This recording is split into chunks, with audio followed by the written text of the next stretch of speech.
It's the Security Weekly News, episode 357 Magnum. That's right, 357 Magnum Force.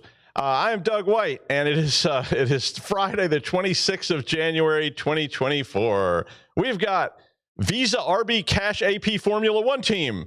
That's a good one. Veolia, FeverWarn, I love that name. SystemK, which sounds like a breakfast cereal. Fortra, GitLab, Ring, Trickbot, Aaran Leyland, and more news on the Security Weekly News. This is a Security Weekly production for security professionals by security professionals. Please visit securityweekly.com/subscribe to subscribe to all the shows on our network.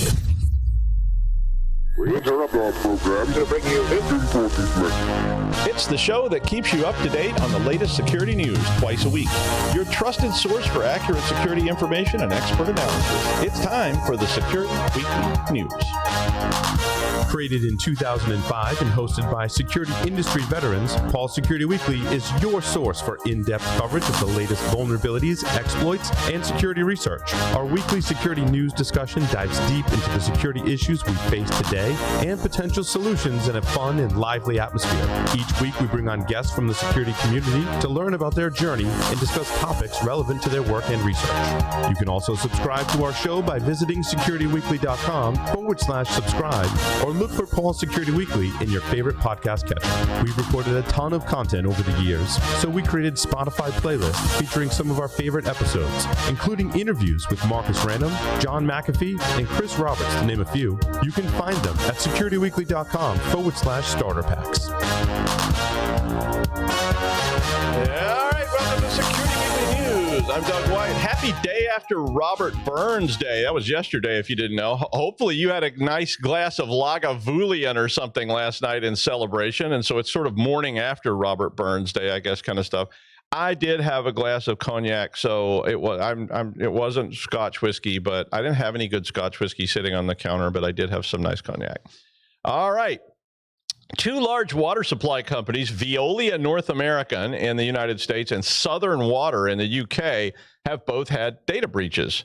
Veolia says it's the world's largest private player in the water sector and provides water to tens of millions of people. I didn't say how many. They just said tens of millions. They posted that they were hit by ransomware last week on their website. And in response, they said that they took down targeted systems and servers. Now, this disrupted their online bill payment systems, but according to them, it was confined to back-end servers, and there was no evidence to suggest it affected the water or wastewater treatment operations. Southern Water provides service to 2.5 million customers and wastewater services to 4.7 million customers. And their statement was issued on Tuesday and confirmed that suspicious activity was found and that they were investigating. Now, Black Basta ransomware gang had listed Southern Water on its leak website and claims to have stolen 750 gigs of files, including ones with personal information and corporate documents. And they even put up screenshots showing IDs from the company files, including passports and driver's licenses, to prove they actually had the data. The group says that data will go public in 5 days if Southern Water doesn't pay up. In neither case was there any compromise of the ICS systems, apparently. But I guess the point of putting up this story, because I don't put up a lot of ransomware stories because there's so many ransomware stories, but the point was there are concerted efforts being made against infrastructure companies and ICS organizations. So if you are involved in those industries and anywhere else for that matter, you may want to be sure you have a solid plan, solid backups. And what are you going to do when it doesn't matter about paying the ransom because all your data is about to be leaked? Because this is, of course, the modern incarnation of this. And more of these ransomware companies are doing it because most people have learned to have proper backups and such. So they're not that subject to the ransomware anymore. So the ransomware people have to figure out a way to get you to pay. So how are you going to deal with this if they compromise your data and they start threatening to expose it? So you better have a plan and you better be ready. Everybody advises people not to pay, but you'll have to evaluate that now while you have time, because when it happens, you won't have any time. And, you know what I mean. In that same light, CISA released 2 industrial control systems advisories yesterday, MachineSense FeverWarn and SystemK NVR 504, 508, 516, which does sound like a better name for AlphaTauri Visa RB Cash App Formula One team, the worst name in Formula One history. I mean, bar none. Visa RB Cash App Formula One. Who's going to say they're a fan of that? You can't even fit it on a shirt. Give me a break. It used to be called AlphaTauri. Before that, it was called Scuderia Tare Rosso or something like that.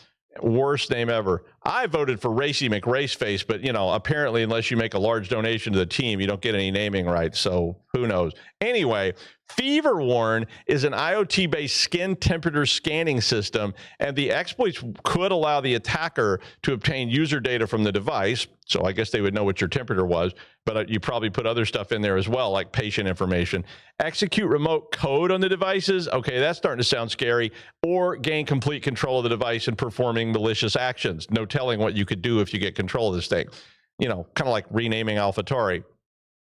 I'll drop it now. The ESP32, the Raspberry Pi, and the Data Hub Raspberry Pi versions of FeverWarn are all affected. So if you're using those devices in your medical practice or you have any of those at home, you might want to take some action. CISA advised, and this is their standard advisory, but I'll read it to you once again. CISA advises you to minimize network exposure for all control system device or systems and ensure they're isolated from the internet. Use firewalls to isolate those devices from your business network. And when remote network access is required, ensure that you're using VPNs. I'll add, ensure that you're using multi-factor and so forth to prevent unauthorized exposure of these devices. So if you have any of those. The SystemK NVR, this is the second story in that set. The SystemK NVR is a network video recorder, and several different versions, 504, 508, and 516, are all affected by the issue. I've never used this particular system. I've used lots of video systems. I've never used this one. But the various systems are vulnerable to a command injection vulnerability in the dynamic domain name system settings, which could allow someone, and almost every device has that DDNS type stuff on there now, would allow someone to execute arbitrary commands with root privilege. CISA says that SystemK has failed to respond to any of their contact attempts and that users of these systems should contact SystemK NVR customer support. And I presume that means there's no patches for this, but isolate that stuff. But basically, CISA has the same advice on this one, and as ever, ensure you isolate all these kind of devices in private VLANs and don't let anybody near them unless they have a good reason, and then monitor them. Because all too often, this stuff is just running on VLAN 1 alongside some, high school kid that's logged in and looking at porn before they get bored with the porn and decide, how does a camera system work? And what is arbitrary code access? Hey, Sheila, what is arbitrary code access with root privilege anyway? Yeah, so people are looking at this. So if you have one of these systems, be sure you have it isolated and contact your support people to see what you should do. Well, Fortra Go Anywhere MFT software was exploited. This is not the first time we've seen those names in the news. But apparently, according to them, it wasn't a, quote, active exploitation. Okay, I'll read on. I don't know what that means. Shadow servers said they had observed exploits running against more than 120 addresses so far based on proof of concept code that had been released for this VPN. But they said it is unlikely that attackers of this system will succeed on a widespread scale because not many admin portals were actually exposed. Okay, so I guess that's what they mean by an active exploitation, is that you'll only be compromised if you're exposed. Shadow Server, who's not the maker of the product, Fortra, but they found only 50 of these systems that were exposed in a search, and they said most of those were patched already. So I guess we're maybe improving. It's like usually when I read these stories, the news goes from bad to worse. It's like, not only is it vulnerable, there's 500,000 of these systems being exposed with signs saying, please hack me. So, people just slap up that old Windows NT 4.0 box, enable anonymous FTP, and plug it into the web, But maybe we're getting better. I don't know. But the bug was reported on the 24th. There was a lot of confusing stuff in this article I was reading. It apparently was reported on the 24th and has a CVSS score of 9.8. Now, the flaw could allow someone to create a new admin user remotely through the admin portal. Yeah, there you go. This is 12 months after Klopp exploited another Go Anywhere MFT 0-day and compromised more than 130 companies using it. Fortra released a patch for this on the 22nd of January. So I'm guessing there was some back-end reporting of all this stuff, because I also saw dates like December and all kinds of stuff. But basically, Fortra is saying, here's a patch immediately. Yet again, we say that. Yet, despite the risk, it was not added to the known exploited vulnerabilities catalog of the Cybersecurity and Infrastructure Agency, or CISA, as it appears to not, according to them, to not be being actively exploited, I guess due to the small number of vulnerable servers. But CISA did, of course, caution that these are a favorite of ransomware groups, and Klopp, Revil, and others have used Go Anywhere MFT to deploy malware. Critical Start said that the Go Anywhere MFT vulnerability is relatively easy to exploit and called it a, quote, 1998 style path traversal flaw, which would imply it's pretty easy to exploit. I mean, I do know me some 1990 style path traversal stuff, and it, not that hard. I mean, this is why, back in the day, people were like, I am an Uber hacker. It really just taking advantage of the fact that nobody had any security. Regardless, patch this stuff, please. A critical GitLab vulnerability was not patched on 5,300 servers as of Tuesday, so, let's just flip it around. This one, lots of servers. The bug could allow the remote takeover of software developer accounts on these these GitLab servers. The flaw is rated 10 on CVSS, so 10. That's as high as it goes. They probably need to go higher, and you'd be like 0 to 100 now or something, but it's rated 10. And it was first disclosed and patched by GitLab on 11 of January. The vulnerabilities in the login system, and it would allow an attacker, we see these vulnerabilities all the time. The attacker can actually cause a password reset link to be sent to an unverified email address without any user interaction by the victim. So they basically send a custom formulated HTTP request, and that causes this email to be sent to allow them to reset their password. And yeah, poof, they control your account. The exploit apparently is relatively easy, according to researchers. 2 weeks after the patch was released, 5,379 vulnerable instances of GitLab were detected by Shadow Server. The U.S. and Germany had the largest number of vulnerable instances, with 864 and 730 respectively. Shadow Server did say that the number had dropped to 4,652 a day later. So hopefully some of you are getting the message that maybe you need to patch some of this stuff and or isolate it, or both. The article does have a list of indicators of compromise, and so you know what to do. A former Trickbot developer has been sent to the stripy hole for 5 years and 4 months. Why? Well, Mr. Dunaev used Trickbot to infect American hospitals and businesses with ransomware and other malware, which reportedly has cost them tens of millions of dollars in losses. Now, Mr. Dunaev is listed as being from Amur Oblast in Russia and was sentenced yesterday after pleading guilty on the 30th of November to 2 counts: conspiracy to commit computer fraud and conspiracy to commit wire fraud. Dunaev worked for Trickbot between 2016 and 2021 and provided, quote, specialized services and technical abilities, according to the plea agreement. And that plea agreement is attached to this article, so if you want to read the whole thing, you can. Dunaev was extracted to the United States from South Korea. I don't know if he went to South Korea to go to a con or something. I mean, you see people get arrested for all this stuff all the time, but normally you don't get extraditions from Russia. In 2023, the U.S. and the UK sanctioned 18 Russians in total for their roles in disseminating Conti and Ryak along with Trickbot. According to the UK National Crime Agency, the Trickbot gang has extorted at least $180 million US from people and organizations worldwide. Other than the going to jail part, I am in the wrong business. I mean, I always see these things and they're like, college professor makes $12,000. Trickbot exploiter makes $180 million. I'm like, something's wrong there. Of course, you do have to go to prison, which kind of sucks, but at least that's what I'm told. Well, Ring video doorbells are pretty cool. I had one, and I was able to approve the leaving of a package on my front porch by a confused UPS guy from China. Wait, okay, I didn't say that right.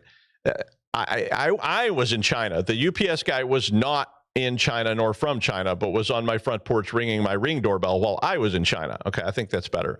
Anyway, Ring partnered with a lot of law enforcement people around the country, and if you had Ring doorbells, you would probably remember this. And they basically allowed law enforcement officials to request footage from the Ring doorbells and download it without doing anything else. They could just literally log into the site and download footage from your doorbell. Now, I'll be honest, I don't do anything on my front porch I care about law enforcement seeing, but a lot of people apparently do. But this was allegedly, according to this article, so they could check out what was going on when calls came in. And we did see these. You know, I saw these calls go up and say somebody's breaking in cars all around these neighborhoods, and they would actually have footage that looked like Ring doorbell footage where they were capturing the street, you know, from the doorbell. And I did see that work. There was one in our neighborhood where they showed a car speeding away after they robbed a house, apparently, and you could see the car pretty well. You could kind of see the face of the person in the car. And then, of course, they started adding that. But there was a lot of concern about possible abuse of this. And in 2021, they made the law enforcement requests public, so you could see if law enforcement was requesting your Ring doorbell footage if you asked about it. But now they're going to inactivate it as of this week per Amazon. It says that the public safety groups like police and fire can still use the Neighbors app to share tips, but that they will no longer be able to use the button which says request for assistance. They'll have to have a warrant for that. Ring did not say why they removed the tool. The Electronic Frontier Foundation, EFF, which we all know well, said that the move is a positive step, but they called for further restrictions. EFF said that the police can still attempt to get warrantless footage through the Ring, but it's no longer an automatic process. They can't just click a button and get it. Ring guidelines state that it does not disclose customer information, and this is the part that everybody worries about, unless required by a warrant. Okay, there's nothing you can do about that in the United States. But there's also a clause in there that says, on, quote, rare occasions, it will provide information to the police on an emergency basis. And they said that they provided video 11 times under this exception in 2022. So that's not very much, but they did. The EFF advised that if the police request footage in person at your residence, you should request they obtain a warrant before you hand over footage. So depending on where you are on that, you know, you can read it and make up your own mind about what you ought to do. Well, he's dirty, mean, and mighty unclean. A wanted man, public enemy number one. He's TNT. He's dynamite. And it's not Jimmy Walker. It's Aaran Leyland. Hi, Aaron. This is so true. How are you today? I'm fine. And you're definitely not Jimmy Walker. No. How do you fancy some mother of all bombs or mother of all breaches? I definitely think that that's a great term. I love the mother of all breaches, which could mean a lot of things. It could mean the best pair of pants. Pants, right? It could mean all your data was stolen, the most data stolen in history. It could be like the largest opening in a wall. I mean, there's so many different ways that phrase could be used. The whole of SEAL Team 6 come through your wall is the mother of all breaches. It's Saddam Hussein all over again. Hiding all them SEALs out there. And may they go on to preach some mothers or something. I don't know. I'm getting lost now. Right. Anyway, before I get me too, before I get taken off air. Okay. Today's article has inspiration from a blog on my McAfee or McAfee, whatever you want to call it. He's gone now anyway. 26 billion records released in the mother of all breaches. So defeating the Moab, fortifying our passwords against a 26 billion, that's like 1,000 million or something, record breach. And all I can think about is the mother of all bombs, which seem to be what we like to use to drop in the past, but which the Russians don't mind dropping on the daily. Anyway, so the recent discovery of the mother of all breaches, encompassing a staggering 26 billion stolen records, sends shockwaves through the cybersecurity landscape. Well, that might be a bit of an exaggeration. More like ripples and people wondering if they should store them all on their hard drive. And bad guys thinking this is going to be one crazy password sprayer credential stuff. So anyway, this colossal capitulation culled from LinkedIn, Twitter, Adobe, and loads of other organizations presents a clear and present danger, which was a great movie. The threat of widespread password reuse translating into devastating consequences. And now you've got to admit it, that you have reused passwords. And not only for historic accounts, and admitting it is the first step to correcting the problem, or something like that on the how many steps it is. The magnitude of the madness. Moab isn't simply a data link, it's a cyber criminal's wet dream, flooded with usernames, emails, and of course, most critically, passwords. The readily available stockpile empowers sophisticated attacks like credential stuffing, as we just talked about before, where obviously most of you will know this, but where stolen credentials from one platform are used to unlock accounts on another. Just to get a sense of the breach's scope, the newly discovered database contains over 3,800 folders, each containing records from an individual data breach. As such, it seems like these breach records were compiled over time to create this database. Within that list of 3,800 folders, 3,800. It includes major brands, as we said, Twitter or X, 281 million records, LinkedIn, 251 million records. I don't actually know what this is. I keep meaning to Google it today, but whatever Eviti or Evite is, 179 million records. I'm definitely going to be found wanting there that it's something I should know. And Adobe, 153 million records.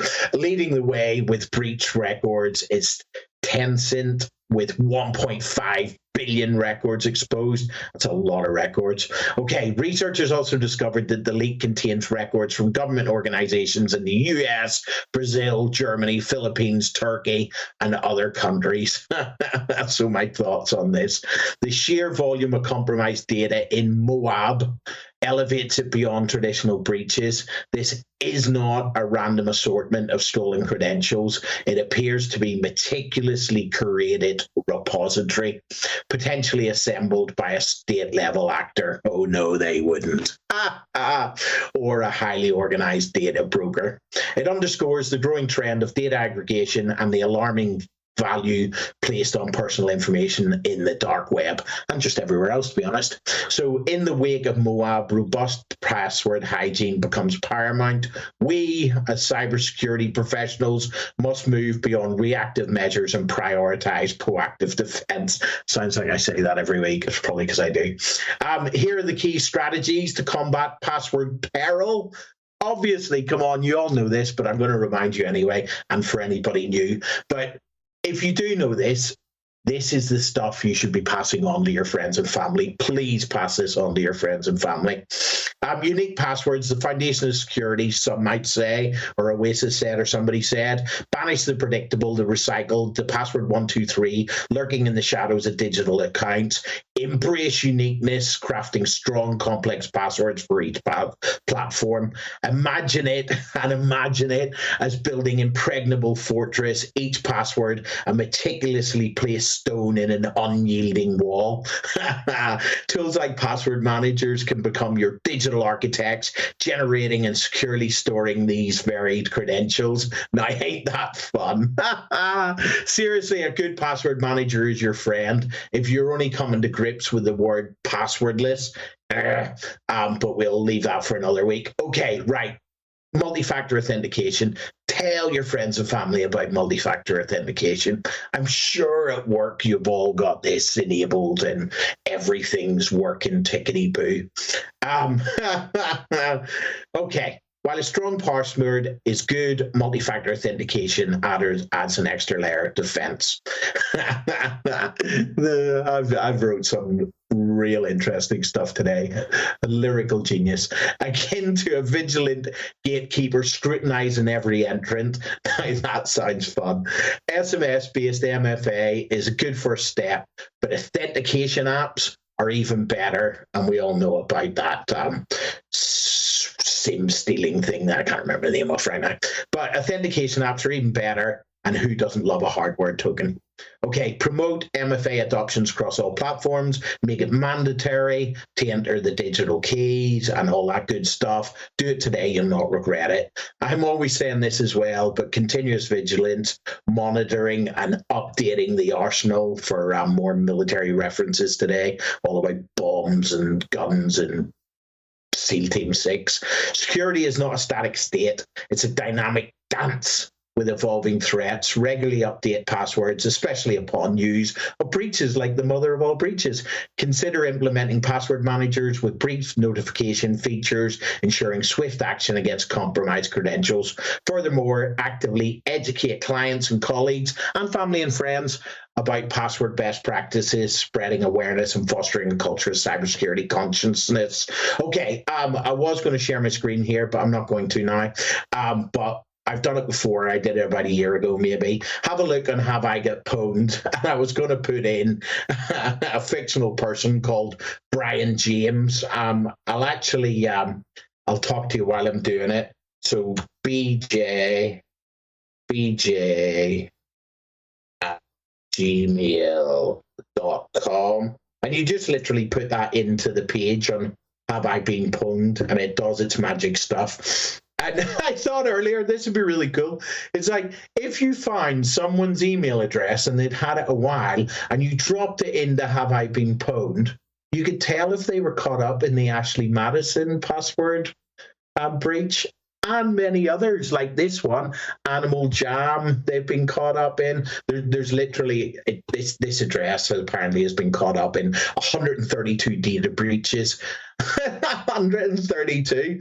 Per BJ, Brian James at Gmail, and Dailymotion, Domino's Pizzas, Duolingo, and loads of really.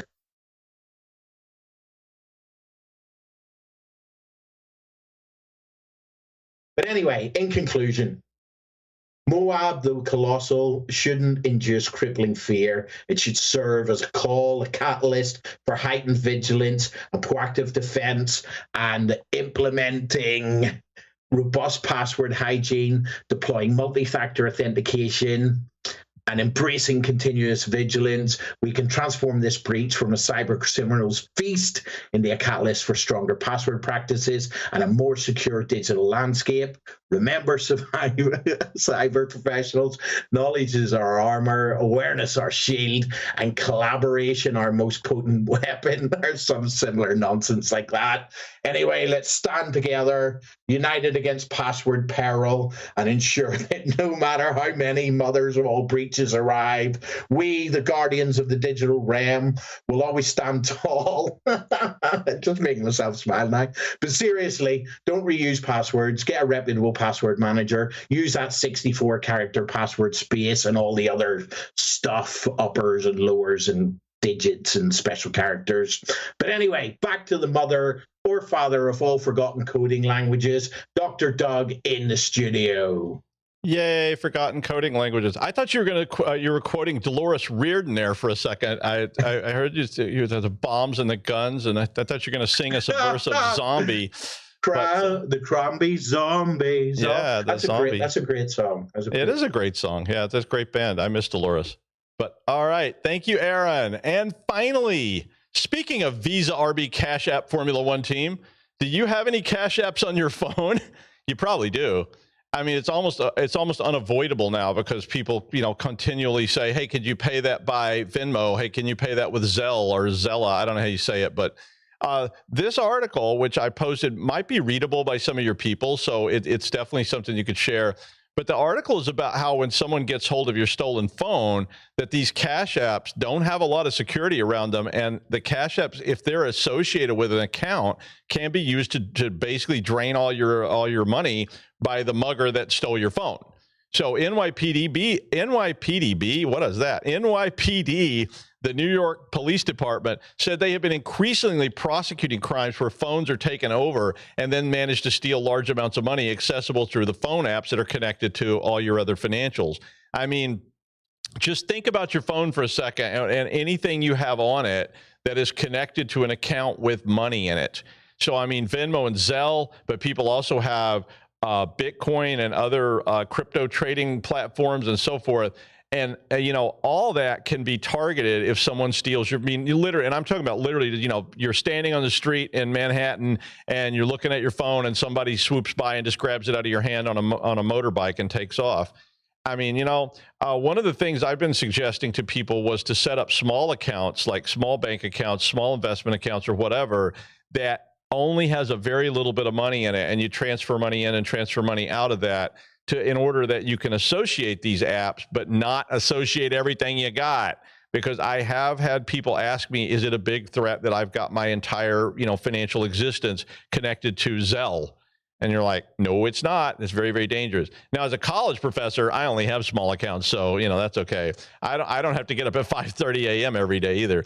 But Apple did recently enable something called stolen device protection, which allegedly, and I haven't tested it, but which allegedly adds security when the iPhone is not at designated locations like home or work. That feature kicks in if it's not at a pre-designated location and requires facial ID or other biometrics to access a device, and does not allow them to try to guess your passcode, because they can sit there and try to guess it, especially if it's 0000000 or something like that. But the SDP mode also sets up a delay in password resets on the device so that the owner can't get locked out within, like an hour or two. So if you can run home and then, brick the phone, which is what you want to do. But if they get into the phone quickly, of course, they can reset passwords and reset the ID code, and then you can't get back in either. Now, most of these apps are just sitting there. And if somebody can get past your passcode, well, they may be able to just, Zelle out your life savings in about 2 seconds. So be careful out there, because they are learning how to do that. I will next be live at the Millennium Alliance CISO meeting at the JW Marriott in Atlanta, Georgia on the 26th and 27th of February. So I hope I'll see you there. You can buy me a free drink. Thanks, Aaron. We'll see you next week on the Security Weekly News.